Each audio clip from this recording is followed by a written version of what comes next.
Hey, what's happening out there? This is Halftime Prep Talk. As always, HTPT is sponsored by Fannin Automotive Family. Here with Zack Klemme, I'm Aaron Snyder, and we're here at the home of the Musketeers at Greenup County High School, where the Musketeers will host Lawrence County on Friday night, which should be a dandy of a game. We'll get to that here in just a little bit when we get to our top 3 games of the week. Special guests will be joining us today will be Dylan Craycraft, Parker Clark, both juniors who are playing very well, and Coach Chris Mullins with his 2 Friday night staples, his Mastodon play sheet, and his lucky bucket hat. And now we have someone who is pretending to be Chris Mullins. I'm sorry I'm late. I had to get my hat on. Fashionably late, and your green shirt. My green shirt, my hat. With exhibiting the new fashion trend here in Lloyd. That's right. With the bucket hat, and that's a nice hat, man. Thanks a lot. You know, these hats are getting real popular around here, from what I hear. The head coach, Chris Mullins, started a fashion trend. I think they're starting to sell these things now too, so I'm trying to fit in. I heard that he was, lobbying to get the stadium renamed to Bucket Stadium. I don't think the field has an official name, or at least you don't see a sign anywhere. I think it's just called Home of the Musketeers. Why not? You put up a sign right there in the end zone that says Bucket Stadium, and who can't get on board with that? I mean, maybe they can get that going for the next home game. Yeah. Maybe not by Friday. But well, next home game. Okay. Chick-fil-A ticker, guys. The Chick-fil-A, the fine people over Chick-fil-A have provided us nuggets and sweet tea once again. HTPT's game balls. Zack Klemme, you go first. Well, are you going for football this time? Yes. We had to bring out the soccer ball. The football, last week. not the other football. Okay. Remember? Come on now. Well, got to see Boyd County play last Friday night, and the big win up at South Point. They're 2-1, the over 500 for the first time since 2012. It's early in the year still, but they're playing better. They've got a couple playmakers. One of which is Tanner Edmonds, who accounted for 263 of their 298 yards offensively, either through the air or on the ground. Ran for 2 touchdowns, threw for the other one, ran for 2 two-point conversions. So he had a hand in all their points, almost all their offense. Coach Gillum has talked a little bit about needing to get more people involved in the offense, and they will eventually need to do that to be successful when they get into district play. But right now, they've got some guys who can move the ball very easily there, and we'll go with him this week. is it fair to say that TE equals TD in Boyd County? Good. Well, TD equals TD for Ashland. Yeah. That being Tate Dowdy. The numbers aren't going to wow you like Tanner Edmonds did, but Tate Dowdy, he's got a little pressure on him because there's another guy that's kind of breathing down his neck a little bit. And I know it's a kind of a friendly competition there on the team. Braxton Ratliff, as a freshman, has also stepped in at quarterback, and those 2 guys are doing a good job of kind of platooning and contributing. Both of them are contributing when they're in there.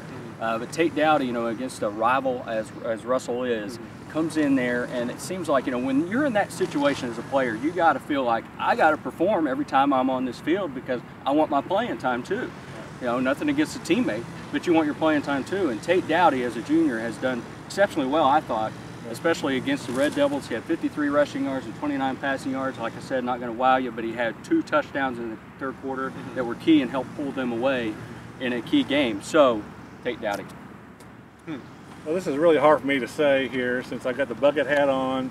We're here at Greenup, but last week I was at a standing room only crowd at Ram Stadium, racing versus Greenup, and I had to get my game ball to Kyle Jameson in that Rams defense. 2 weeks in a row now, he has started off the second half, forcing a fumble or forcing a turnover, taking it back for a touchdown. Racing defense against Greenup. He picked off a pass, second play of the second half, took it back for a touchdown. That Rams D really made that play stood up. Only allowed 16 yards of Greenup offense after that play, so I think Kyle Jameson and that D deserves a game ball. Well, how good are the Rams going to have to be, though, this week, Zach? They go up to Valley in Lucasville. They play Valley, Ohio, which had a 34-game winning streak snapped last year. Yeah. Regular season, of course. And, this year Valley is 3-0. This is not going to make our top 3 games of the week. It's very close to the cut, so that's why we're going to talk about it now. Valley beat Portsmouth handily, 33-0. They beat Colgrove, 47-14. They beat Piketon 35-8. So what kind of challenge is Raceland facing, guys? A very stout football team up there. Now they're in Division 6 in Ohio, which is the 2nd smallest division, so they're similar to Raceland in size, probably a little bit bigger. But Raceland's defense will keep it in that game, but Raceland's going to have to get more offense in order to beat those guys, and that's plausible. It could be a very tight game all the way up there, and it'll be one of those kind of games where it should come down to the last few minutes. Valley, Valley was a state semifinalist last year in that Division 6, and Valley's got a pretty tough quarterback. Brian Rolfe, I think is his name. Last week against Piketon, he ran for a touchdown, he threw for a touchdown, he ran a punt back for a touchdown, and he kicked the extra points. I think he also sold some tickets too at the gate. But I think it'd be a tough defensive test for Raceland. But I think they go up there. I think they take care of it. Toss the ball aside. Pitch it out. Now, hang on a second. I want to go back to something for a second here. Did you say a second ago you're in a Raceland alum, correct? Yes. Did you say it was difficult for you to give your game ball to a Raceland player? Ooh. Is that what I heard? Well, I got to step out of the screen. I just said no, it's fine. I just Okay. said, making sure I heard correctly. I just, just considering the surroundings, and I'm Okay. dressed like Chris Mullins. I just, Chris Mullins probably wouldn't give I confidence. know, in his but game ball, I just, I had to give it to him. Okay. He Just making might. Sure, He might. maybe. He gave credit to him. Tip the other cap. night. Just want to make sure I'm understanding what's going on. Okay. Top three games of the week. We'll get to Greenup County here in just a He little just bit. called me out there. I mean, No, I'm just not calling anybody. I'm making sure I know what's going on. Okay. It's a good habit. This is in no particular order. Russell at Boyd County. Both teams, guys, 2-1. 28-13 win for Russell last year at Henry R. Evans Stadium. This time it's at the home of the Lions. What do you think, Zach? Well, this Boyd again has been proven to be a little bit more stout early this year than it's been in the past, and their schedule has given them an opportunity to be successful. But Russell, obviously a huge win over Ironton, regardless of some other maybe extenuating circumstances, but coming off a tough week last week. Again, Jacob McKee's mobility will be a key, but I do not, that's funny, McKee a key, but that may not necessarily decide the outcome of the game. I think Russell has a little bit too much, and they'll be able to take care of business. But if McKee again is out or limited, then Boyd has a chance to hang around and make it interesting. In Spanish, McKee means McKee is here. Yeah. Is he going to be there? I don't know. Okay. Matt? it'll be really interesting to see how Russell bounces back from that Ashland defeat last week. Of course, I think if McKee plays or not, it's going to be a big. This is a kind of an improved Boyd County team, I think. Tanner Evans has really taken to the offense well. He's already over 400 yards of rushing already through 3 games. I think it's going to be a tight game. I think it's going to be a much tighter game than maybe what people think. I think Russell can go up there and take care of it.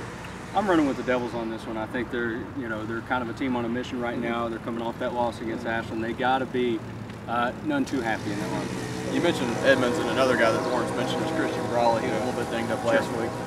Whether or not he is at full strength will also play a role in how competitive it is. Pretty darn good on the wrestling mat as well. Yes.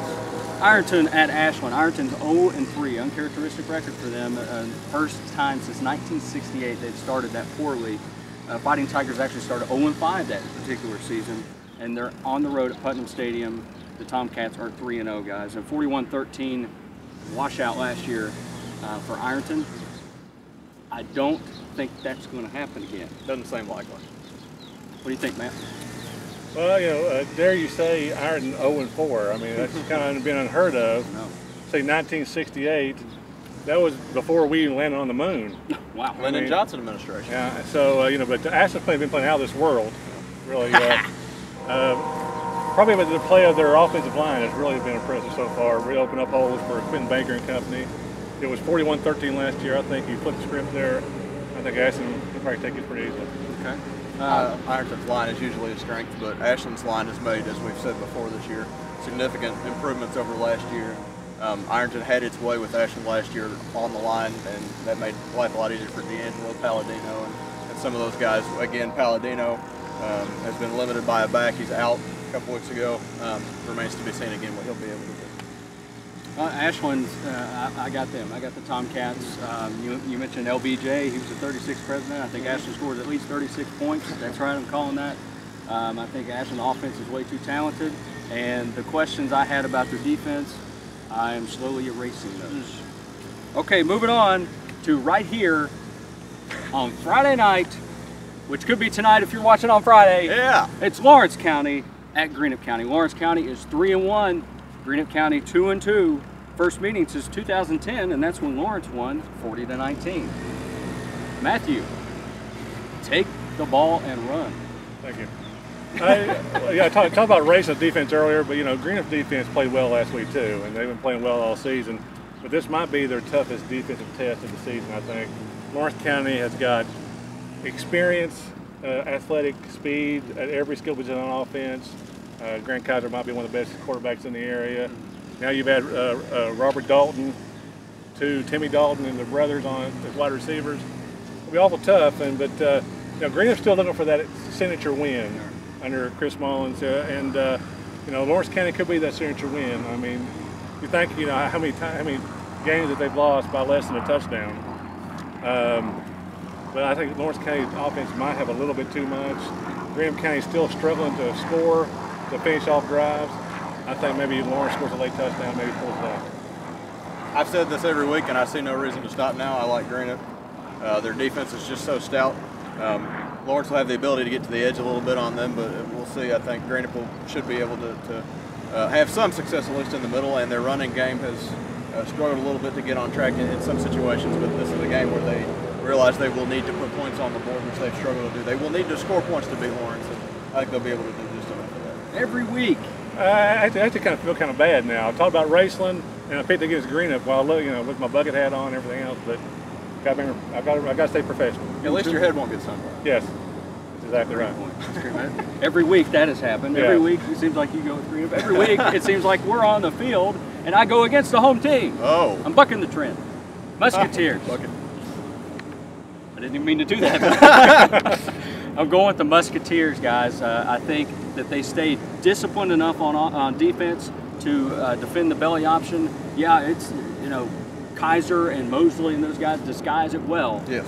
But I think the linebackers, I think it's key for them to stay disciplined, and they have so far. And the guys I like in particular are the guys that have been playing on the ends for Greenup County. One guy, Jarrell Jackson, it just seems like he has just a sixth sense for the ball. He knows where it is at all times, and when he gets to it, it seems like everybody else is with him. You know, Lawrence County, they made me look like a fool a couple weeks ago because I picked Fairview, and Lawrence County just had like their best game of the year so far. Could they do that again? Absolutely.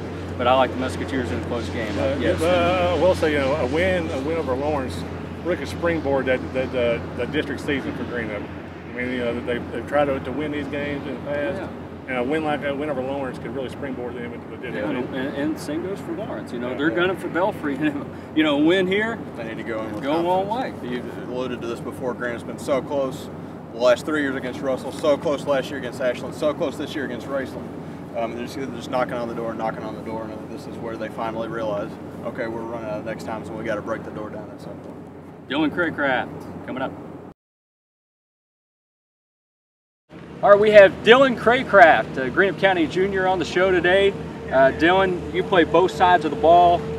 Which do you prefer, defense or offense?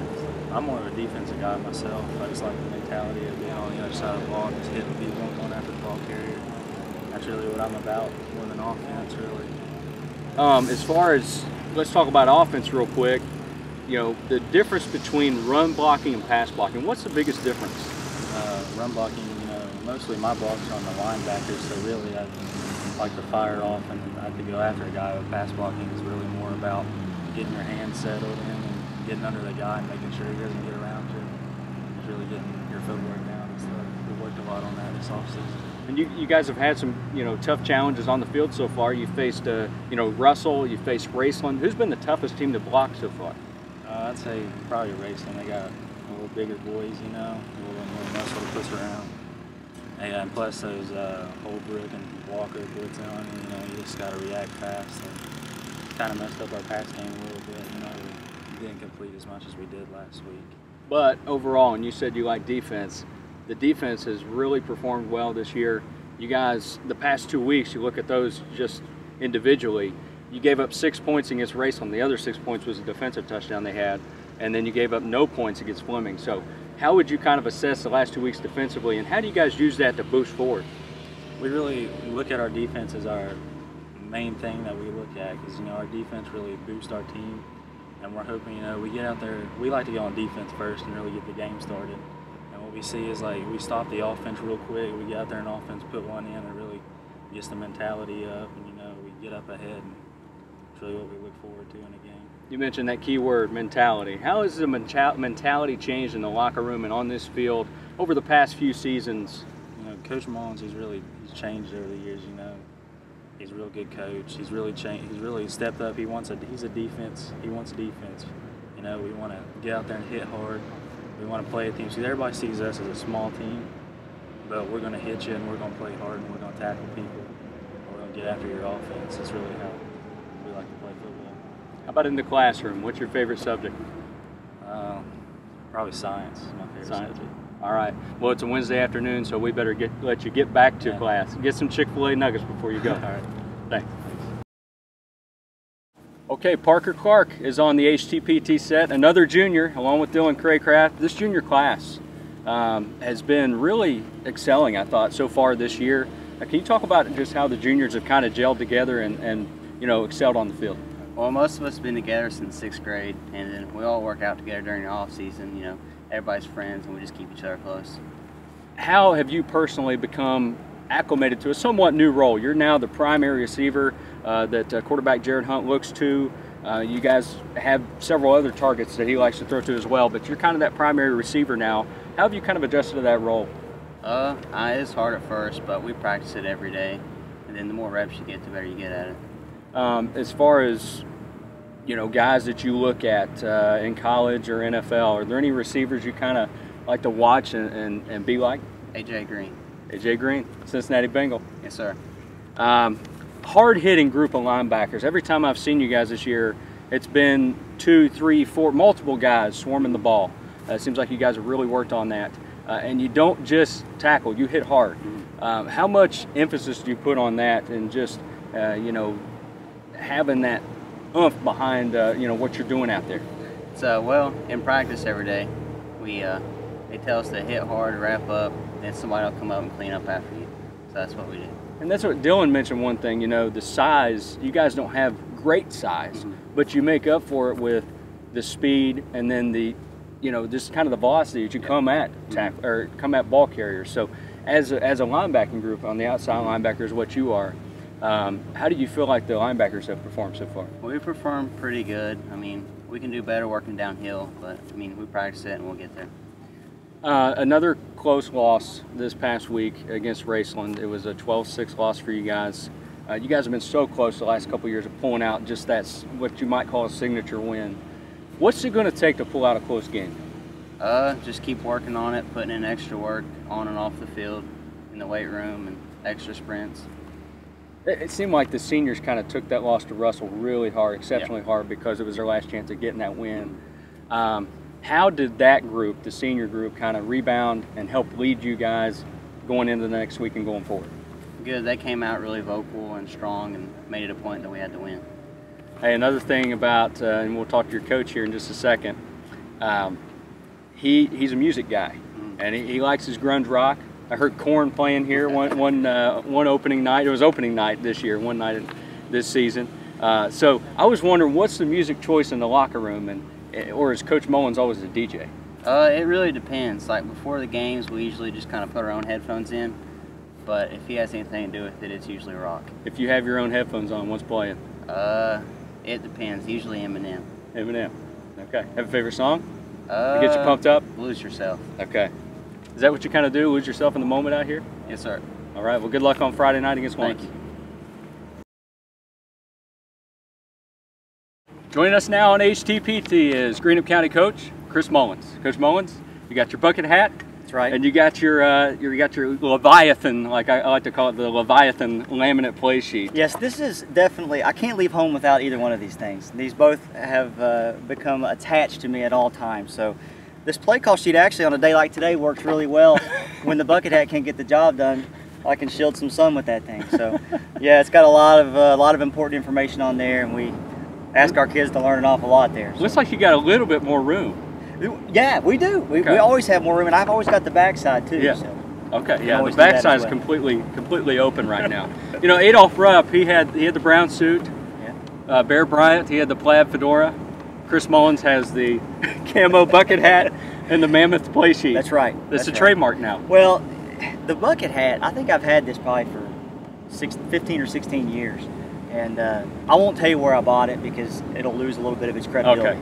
But it's funny because I saw, I guess, in Lewis County, I was coming out before kickoff and I saw some people wearing camo bucket hats all over here by the track, and I thought, what the heck's going on? And my kids told me the next week at school that our boosters are selling them. So No, we're selling camo camo bucket hats with GC on them, and I've got coaches wearing them now. My 8th grade coach is wearing them. I got 3 of my assistant coaches wearing them. So if we feel like that's what's giving us an edge, then we're going to go with it. I'm just glad it's something like this and not like me, you know, having to wear some kind of, like a wife beater or something like that. I don't know if that would go over too well. Starting a fashion trend here in Lloyd. All right, let's recap the Raceland game. It was a 12-6 loss for you guys, but the defense only gave up 6 points. Yeah. Of course, Raceland's defense scored a touchdown. So, and then the defense the week before that against Fleming County threw a shutout. I mean, I know you guys gave up 8 points, but that was another defensive touchdown you gave up. So, this defense has been very effective the last couple of weeks. Can you recap that Raceland game a little bit? What do you think was that deciding factor in that game? We couldn't move the ball on offense. You know, our defense, we knew we were going to have a good game because it was essentially the same game plan as Russell, because, you know, they run the same offense as Russell and the same defense, you know, because they obviously TJ had just left there, and so everything is very, very much the same. So we actually had kind of a trial run at that game in a sense. But then Raceland obviously had film to watch on us and what we did against Russell, so they did a good job early running the ball to our weak side on our defense, and we made an adjustment early. After that, the one drive they took it down, we made one adjustment, and that's all it really took. And you know, our defense kept it in it, and they kept believing. And you know, I guess that's, like you said, 2 weeks in a row, our offense really gave up a touchdown with turnover. So the kid made a fantastic play. You know, it's not very often you see a defensive end pick 6 a flare route from your running back out of the backfield. So he just made a great play. They probably saw it on film, and it was great coaching. And so that was really the play that won the game, obviously. But I think the simple fact is we couldn't move the ball consistently. We weren't able to run the ball. They had a great defensive plan. And so we knew we were going to have to rely on the pass, and we just weren't as efficient in the passing game Friday night as we were at Fleming County. I think had Jared thrown for over 200 yards and his completion percentage has been up around 50–60%, then we probably would have won that game. So it was just a great defensive scheme by Raceland. It was a great rivalry game, and we had some positives to take out of it and some things to work on. How close is the offense from becoming as effective as the defense? Is it just that consistency factor? Yeah, I think one of the problems is we've been preaching trying to get our passing game fixed for the last 4 years, and we work on it so much that our kids, I think our offensive line had got into a habit of kind of pass protecting all the time, and we kind of lost our aggressiveness. And it's funny because when we go to our double tight wishbone, our kids really fire off the ball, and it's a mentality. And I think right now we've kind of got them confused. We got them kind of playing backwards because we work on the passing game so much. So we went back to 101 this weekend and firing off the ball, driving the sled, and working on our running game because, I think our passing game is there when we need it to be there. We've kind of established that, but we're going to need to be able to run the ball as well. Right. Now, I know you're going to cringe, and I promise this is going to be one of the last times I ask you this, but, 8 losses by 7 points or fewer since the start of 2013. Been so close in these games. But my question is, what has the response been like from the team after each one of these? Has the response been getting more positive?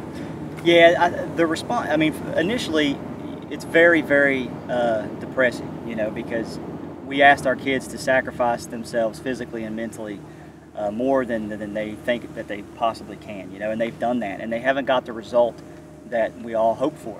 And you get afraid that, after sacrificing so much and not getting that result, that your kids will give up. But our kids don't know the definition of that. They just keep coming back.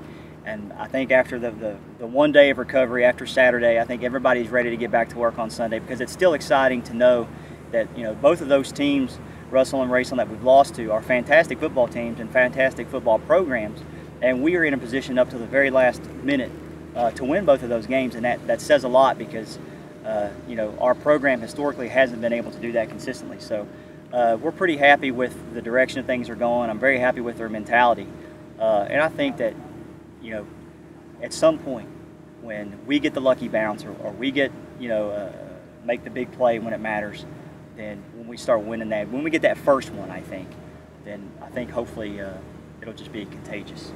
Not too far down the road, you look at the college ranks at Kentucky, look what they've done. They snapped a 22-game road losing streak this past weekend against South Carolina. Could your team maybe, take that as an example and maybe draw some inspiration from something like that? I think that's a great analogy. It'd be a great thing to bring up. I thought that was a hard-fought win for them. Of course, they had the lead in the first half, and They had to fight, kick, and scratch to hold it in the second half, but they did it, and they made the big play at the end when it mattered. And that's a great learning tool, learning lesson for our team as well. Defending Lawrence County is always a challenge, especially now that they've added Robert Dalton. Yeah. Of course, it looks like Timmy Dalton will be out this week, but Robert Dalton, they don't miss a beat really, because he comes right in and offers up the same kind of athleticism and skill. So what are some of the keys against that offense? Well, you know, they are, when you look at Lawrence and the team as a whole, you know, I think they're on par with Russell and Raceland. I think it's going to be a very aggressive, very competitive game. The difference is the style of offense that Lawrence County runs with the whole belly option offense is very problematic for teams when you don't play it all the time and you don't practice against it all the time. You got to be very disciplined. And so they have a potential for big plays all the time. Their fullback is great. Kaiser's great when he keeps it on the option. They got a great skilled player that they option to, number 2, I'm not sure what his name is, and then of course out at receiver, if you load the box to stop the run, which a lot of teams are doing, then they're going to have success throwing, because Kaiser's got a great arm, and obviously they've got some skilled players out at wide receiver. So I think it's going to be about us staying disciplined on defense, and hopefully our offense being able to, this kind of sounds funny, but I told one of my assistants today, for us to win the game, we have to outscore Lawrence County. And it's like, well, that's obvious, Coach. That's the only way you can win. But, you know, what I'm saying, we can't win the game if we're only scoring 6 points, you know, like last week. So we're going to have to score, you know, probably 3 or 4 touchdowns to win this game. You know, talking to Coach Cecil of Lawrence County, it sounds like he believes, and really from talking to you, it sounds like you believe that these teams are similarly matched. Yeah. And there could be another tight game for you guys. Yeah, well, we totally expect it. You know, every week now it seems like they're all very close. They were all very close last year, except Johnson Central really and Cubcat. But yeah, we expect the game to be close, and that's great. We have the experience in that, and so hopefully, and now that it's at home, that'll give us a little bit of an advantage. And you know, they're a little bit undersized on defense, kind of like we are. They do have a bigger offensive line. So I think it'll come down to who makes the big play, because there's going to be some stalemate. There's going to be a defensive battle going on for a while, I'm sure. All right, let's move on to music a little bit, because we always like to talk about that with you. Very important. When was the last time you picked up the bass guitar? The bass guitar, let's see, what is today? Today is what? Wednesday the 16th. The 16th. So I probably picked it up 2 weeks ago, I guess. That's not bad. It wasn't bad on a Thursday. Yeah, I was listening to My Name Is Mud. Familiar? Yeah, and I thought, you know, I never really mastered my slapping technique there, so I wanted to try to get that down. I thought, well, maybe my son, Liam, he's 3, he might get a kick out of that, and I think actually I just scared him. I don't think he enjoyed it at all. I have a 3-year-old son as well. I know Liam is 3, and you have an 11-month-old son, yes. Graham. Yeah. I know that keeps you busy, plus you're teaching 5 prep math classes. 5 preps, yeah. So let me ask you this, though. What is the craziest thing that Liam has ever done? Well, I got a text to see. We were at the JV game. We played Raceland on Monday, and I was here kind of helping things get going, and I got a text, and I looked at my phone, and my wife said, Liam just pooped on the carpet. And so that hasn't happened yet, and I thought, well, I'm glad I'm at the JV game. Enjoy yourself taking care of that mess. So that's probably that tips the scale so far. My son stuck Play-Doh up his nose this week. Luckily, it didn't go too far, and he was able to blow it out. Are you sure it was Play-Doh? What color was it? It was yellow and green. I don't know. You better. I hope you washed your hands. We didn't detect it too closely. Okay. All right, Coach. Well, best of luck on Friday. Thanks. I appreciate it. All right, I'm slipping the shades back on. I feel like Horatio Kane and CSI Miami, the hit show, Matt. Too bad no new episodes for that show. That's right. Anyway, a packed weekend. Pogue Landing Day soccer tournament over at Ashland and Russell. Kentucky plays Florida. Morehead State plays KCU. So a packed weekend of sports. It's going to be a nice weekend. But let's go to our 2 for the road, and then we'll hit the road. Well, my 2 for the road, I was really upset on Sunday. I'll tell you a little story quickly. You know, I had sat down, you know, to watch some football, had a pot of chili going, had my cheese hat on, and I thought you were lactose intolerant. Well, it's a faux cheese hat. Okay. And I was getting ready to watch the Packers-Bears game. I turned over to my local Fox station, and there's Family Feud. You know, I'm ready to watch Aaron Rodgers play, and I get fast money on the TV. Actually, so I surveyed 100 people, and they said it was ridiculous. All 100? Yeah. There's the top one answer on the board. Ridiculous. Yeah. Okay. Well, I got a bevy of options I could have gone with. Yeah. I could have gone with Victor Espinoza, not Vector. Victor Espinoza on Dancing with the Stars, looking ridiculous with a sequined helmet. I could have gone with former Chicago Cubs pitcher Chet Stedman, aka Gary Busey, on Dancing with the Stars, and how ridiculous he looked. I could have gone with how fantasy football has kind of contaminated all sports telecasts across the country because they feel the need to bring that to our attention before they actually give the score of the game. But all those are for different days. I'm going to go with a feel-good story out of a high school in Pennsylvania. His name is Chris Silball. He has one hand, Matt, one arm. And he has just set the high school record for his school. He's a senior for receiving yards, 915 receiving yards in his career. Wow. Excellent story. Wow. You like to hear those. Yes. And he also punts, believe it or not, and Wow. plays defense. Plays defense too. Plays defense too. He plays, I believe he's a cornerback on defense. Sounds quite a guy. Yeah, absolutely. Join us next week. We're going to be in Olive Hill at the home of the Comets. West Carter High School, Kevin Brown and company will join us. From Matt Sparks and Zack Klemme, I'm Aaron Snyder. As always, you're watching HTPT, sponsored by Fan and Automotive Family. See you next week.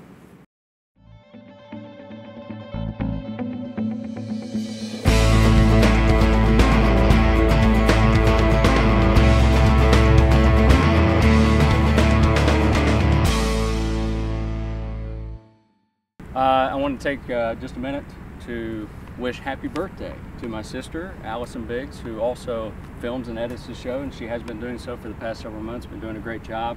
Her birthday was this Thursday, September 17th. And also, you know, she is expecting, and so she is going to be vacating the premises for a little while, the HTPT premises for a little while, and Adam Black, who was originally the producer of the show, is coming back in that role, and then you know, Alyson will be stepping back in, hopefully at some point down the road. But we know she'll have a little baby named Camden running around. Eventually, it'll be he will be running before we know it. But first, you know, he'll be crying and all that good stuff. Yeah, she always does a great job, and we wish her well on her new addition to the family.